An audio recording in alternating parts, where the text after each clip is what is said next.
Herkese merhaba arkadaşlar. Bugün Lords Mobile'de Ordu Kolezyumundayız. Ordu Kolezyumunda yenilikler gelmeye devam ediyor. Şimdi daha geçen hafta bu 11. bölümün açıldığını söylemiştik. Ve şu an yeni bir bölüm olan 12. bölüm açıldı. Yeni geldi. Yarın öteki gün bu kaça kadar sürecek, nereye kadar gidecek bilemiyoruz. Ama burada arkadaşlar hangi bölümde takılı kaldıysanız bu sizi rahatlatacak demek.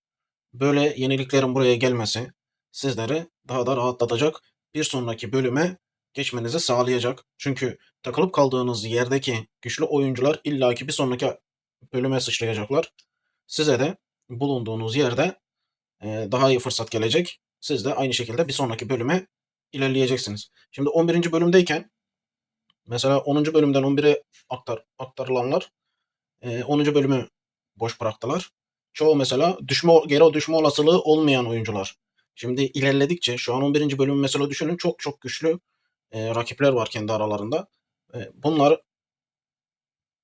ileriki tura aktarılacaklarını düşünün mesela şuraya.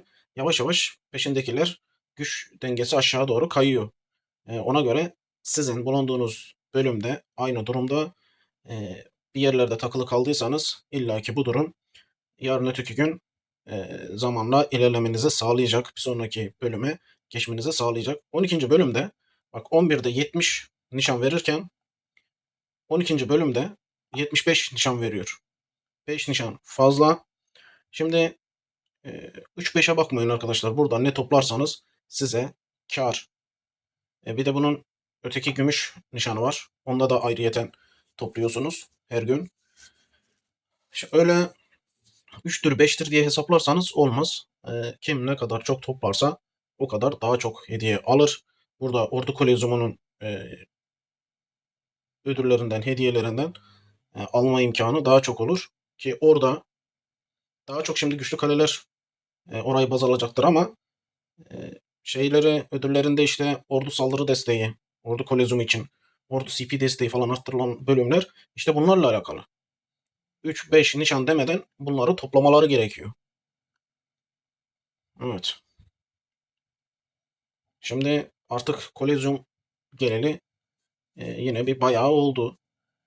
E, tamam, yenilikler sürüyor ama oyuncular belki ilk başlara göre önem vermemeye başlamış olabilirler. Kaldıkları liglerde, benim gördüğüm kadarıyla kaldıkları bölümlerde devam ediyorlar. Fazla uğraşmıyorlar. O konulara arkadaşlar dikkat edin. Ne kadar ileride olursanız o kadar iyi. Biz mesela bir ton kalemiz var. Bir ileri ligdeyiz, bir aşağı ligdeyiz. E, sürekli farklı farklı kalelerden video çekiyorum ben. Onun için mesela şuraya bakın. Bak. Şurada millet için, güçlü kaleler için önemli olan noktalar şu iki tanesi. Lord'un hükmü ve şu Lord'un düzeni. 11. bölümde artık şu oldu. Bak şurası. Lord'un iradesi. Burası oldu. 12. bölümde de şimdi yeni bölümle birlikte burası açıldı. Yarın öteki gün ne açılacak bilemeyiz. Ya burada duracak ya da ilerleyecek. Belli olmaz. Şimdi arkadaşlar burada dediğim gibi önemlileri zaten bunlar. Dekorasyonları arttırıp saldırı CP değerlerini önemsemek.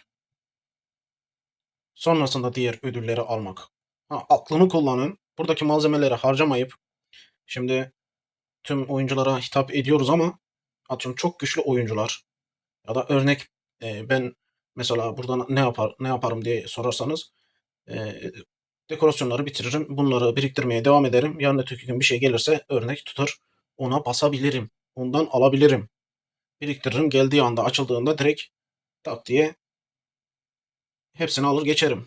Ama burada mesela bu malzemeler tamam. Normal oyuncular bunlardan illaki biriktirmeye çalışıyor. Gelişimlerini devam ettirmeye çalışıyorlar ama bu eşyalar başka yerlerden de geliyorlar. Tabii sizlere ben almayın falan demiyorum ama siz yine ihtiyacınız olanlara alın. Sadece gelişmiş oyuncular için diyorum ki onlar dekorasyonlara yöneleceklerdir. Çünkü aralarındaki fark onlardan ibaret. Bak mesela bazen şurada etkinlikler var bak. Bu etkinlik geldiğinde çoğu kişiye sorsam etkinliği sanki beğenmemişler. Çünkü onlara göre sadece burada önemli şey sadece şu. Sadece bu. Çünkü hani böyle gözle görülür bir şey istiyorlar. İşte burada ordu teması olsaydı, rota teması olsaydı böyle e, daha ilgi çekici bir şeyler arıyorlar. Burada da sadece atıyorum kale temasıyla karşılaştılar. Ama normalde asıl önemli olan bak mesela bak adamlar için millet için bu. Hani bunu örnek görmüyorsunuz siz ama buraya ya şimdi bunların neredeyse şu ödülün toplamı bak şuradaki keşfe göre bak ne kadar açarsanız buradaki sıralamaya girme olasılığınız artıyor. Yani başka bir etkinliğin burayı desteklediğini gösteriyor. Siz buna mesela ilgi çekici bulmuyorsunuz. Bir tane kale teması 5 tane yıldız çaktığınızda artı 10 saldırı desteği veriyor bak. Bu artı 12 saldırı desteği veriyor. Ayrıyeten bak 24 CP veriyor. Ayrıyeten sav desteği veriyor. Kale temalarında 2 tane özellik var. Bunda 3 özellik var. Yani eserler normal bakımda işe yarar eseri olarak söyleyeyim. Kale temasında işe yaramayanları var. E, savunma falan verenleri var. Burada da işe yarar kale temasıyla işe yarar e, eseri karşılaştırdığınız zaman eser kale temasından daha iyi diyebiliriz. Sadece sizin gözünüze güzel gelmiyor diyeyim. Yoksa burada düşünsenize adam buradan bir tanesini aldığını ve karşısında savaştığı rakibinin bunu almadığını düşünün. Saldırı desteği anlamına karşıdaki adamın önüne geçiyor. Kaptanlarda eksik olan şeyler buradaki eserler. Çoğunda öyle. Yıldızlamayı her yerden yapıyor. Ama burada mesela sıralamaya gir diyor. Başka bir yerlerde sana parayla vermiyor bunu. Sen burada mecbur sıraya giriyorsun. Yani etkinliği takip etmek zorundasın. Bunları almak için. Bunları almak için mecbur sıraya girmen lazım. Etkinliğin süresi var çünkü. Ama dediğim gibi sizin atıyorum gözünüze gelen şey e, kale teması, ordu teması ya da benzeri şeyler. Tabii normal düşünce bunlarda. Ama dediğim gibi oyun da bunu biliyor yani. Oyun da bunu biliyor. Eseri kale temasının, ordu temasının üstünde tutuyor. Çünkü onlar daha fazla saldırı desteği veriyor.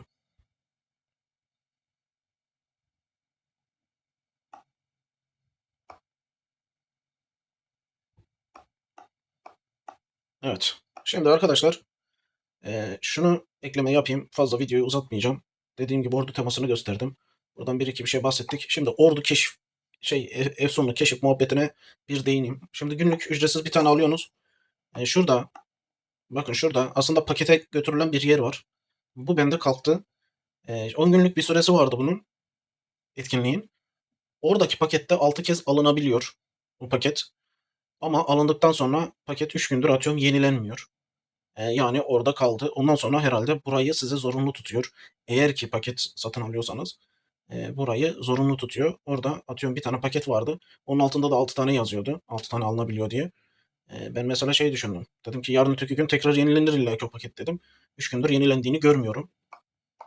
Hatta şöyle göstereyim.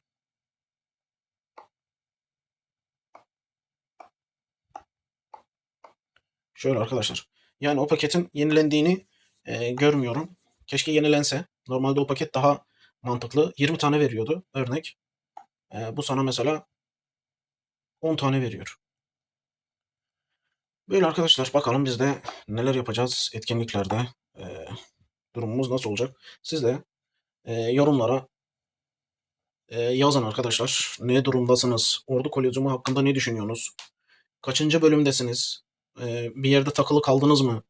Asker sayınız yetişiyor mu? T5 yetiştirebiliyor musunuz olduğunuz lige?